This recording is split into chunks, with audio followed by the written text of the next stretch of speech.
Freedom is never free.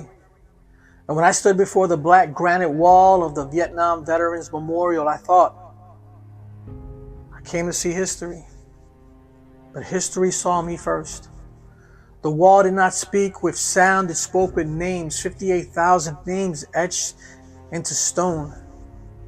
And more than 58,000 sons and daughters, brothers and fathers' dreams. And suddenly freedom stopped feeling abstract. Because the freedom has fingerprints, freedom had dog tags, and freedom has folded flags whose hearts never unfolded again. And I watched people touch the wall, like they were reaching through time.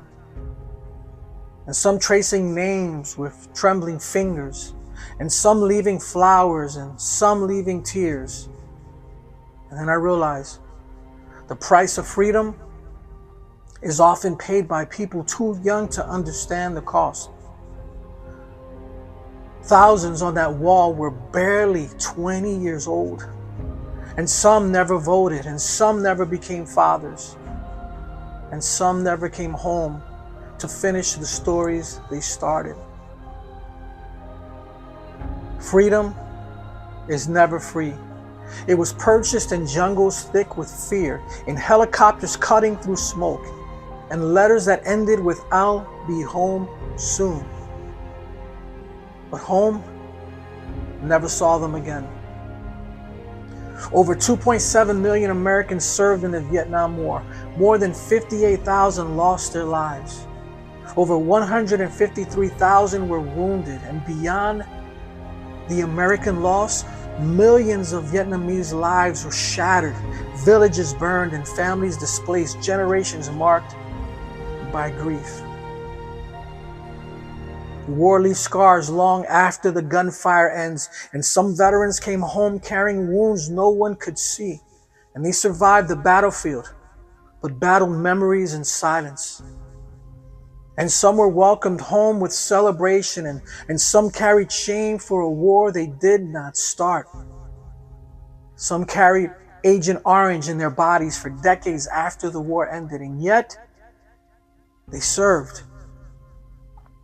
Not because war was beautiful, but because sacrifice is.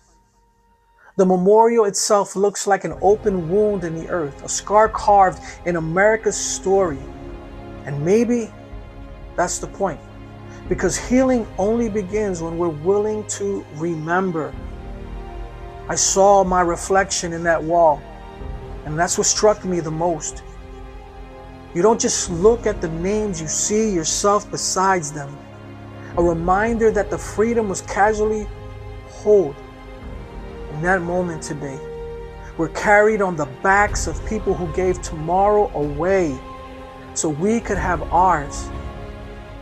Freedom is never free. It costs birthdays, it costs innocence, it costs empty chairs at dinner tables.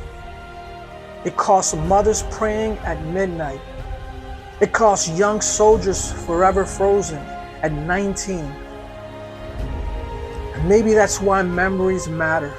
And maybe that's why memorials matter as well. Because a nation that forgets sacrifice will eventually forget gratitude. So today, I don't just honor the fallen, I honor the weight they carried. I honor the silence after the war. I honor the names that seem endless. I honor the human cost behind every flag waving in the wind. Because freedom is not cheap. It never was, it never will be. Freedom is never free.